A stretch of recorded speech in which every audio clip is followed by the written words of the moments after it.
Tila lumapit nga raw ang dagat sa mga bahay sa Dalampasigan sa isang barangay sa Candelaria sa Zambales, kasunod ang pagguho ng lupa nito na pinaniniwalaang isang sinkhole. Base kasi sa isang lumang mapa ng naturang lugar, mas malawak ang Dalampasigang ito, magit 35 taon na ang nakakaraan. Nakatutok doon live si Haji Rieta. Haji? Yes, Mel, tama ka nga yan. At ito nga yung pinapangamba ng mga residente na nakatira malapit dito sa may Dalampasigan dahil napapansin nila na papalapit raw na palapit itong dagat sa kanilang komunidad. Eksklusibong ipinakita sa GMA News ng mga taga-Mines and Geosciences Bureau na ang lumang mapa na ito ng bayan ng Candelaria. Ginawa daw ito noong 1977. Sa mapa makikita ang coastal area ng Barangay Uwakon. May 50 metro ang layo nito noon sa mga bahay. Pero makaran ang pinaniniwala ang sinkhole nitong weekend, tila lumapit daw ang dagat dahil may 10 metro na lang ang layo ng Dalampasigan sa mga bahay. Si Lola Lolita na 76 taong gulang, 1947 pa raw nang magsimulang tumira sa Barangay Uwakon. Napakalawak daw noon ang Dalampasigan. Oo, malayo.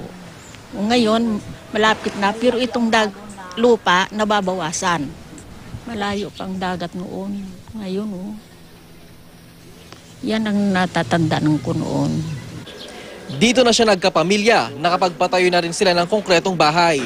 Itunuro pa nga niya sa akin kung gaano kalayo ang Dalampasigan noon kumpara ngayon. Nakikita mo yung bato dyan? Apo. Doon pa sa banda roon.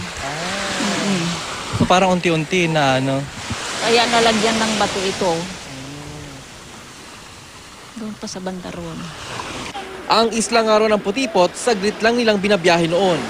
Kwento ng mga residente na dito na tumanda sa lugar, yung biyahe papunta doon sa may Putipot Island ay nasa 3 minuto lamang daw noon. Pero ngayon ay nasa aabot na sa 5 hanggang 6 na minuto ang biyahe dahil tila lumalapit daw sa kanilang dagat at tila kinakain nga ang mga buhangin sa Dalampasigan sa kanilang komunidad. Kanina sinagawa na ng mga taga-MGB ang echo sounding para makuha kung gaano kalalim ang seafloor matapos ang pagguho. Gamit naman ang aparato na ito, malalaman daw kung gaano kalawak ang gumuho na shoreline. Kasi low tide, para yun kasi ang datum ng NAMRIA.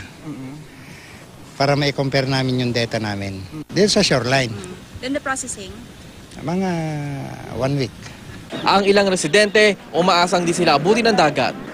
Kung kami kinaapod Diyos ang dumakakamatid na roman, sir. Bakit po? Mabukulan kami Mel, sabi ng MGB, nasa geohazard map naman daw itong lugar ng Uwakon. Actually nga, pero ang sabi nila ay landslide at flash flood lang yung naka-area dito sa lugar. At kaya naman, sabi nila kanina, talagang puspusan itong gagawin nilang investigasyon para malaman nga ba kung sinkhole ba talaga o mass erosion itong nangyaring pagguho nitong Sabado, Mel? Yan. Haji, anong dahilan yan? Bakit nagkakaganon daw? Ano ba nangyayari sa ilalim ng dagat para kainin ng dagat yung Dalampasigan, Haji? Mel, nung linggo, ang explanation sa atin ni Secretary Pahe ay kung posible raw na mayroong limestone sa ilalim ng dagat, ay maaari raw itong matunaw. At kapag natunaw daw ito, Mel, ay may posibilidad daw na magkakaroon ng pagguho ng lupa at kung magkakaroon nga ng buhangin naman sa ibabaw. Pero ngayon, Mel, hindi pa naman sarado itong investigasyon na sinasagawa ng DNR, maging na rin ng MGB sa kung ano ba talaga ito nga nangyari dito. At ito nga gustong malaman, Mel, ng mga residente dito dahil talagang nagtataka sila dahil ngayon lang nilang naranasan na ito nga ganito nga pangyayari dito sa kanilang lugar, Mel. So ito ba isang phenomenon o pwedeng maiwasan, Haji? Mel, sa pagkakasabi sa atin noon, Mel, ay isa itong phenomenon at kaya nga ang MGB ay magsasagawa ulit ng remapping dito sa lugar. Dahil yung pinakita sila natin na mapa ay dated 1977 pa daw yon. At posible raw na nagkakaroon ng shifting. Ibig sabihin, Mel, ay nababago na ngayon yung structure ng buong shoreline nitong lugar dito. At yung ginagawa nila ngayon, Mel, ay mapping yung ginagawa nila at ay naalam nila kung gaano ba kalawak yung shoreline ngayon kumpara noong mapa na ipinakita sa atin, Mel. Maraming salamat sa iyo, Haji Rieta.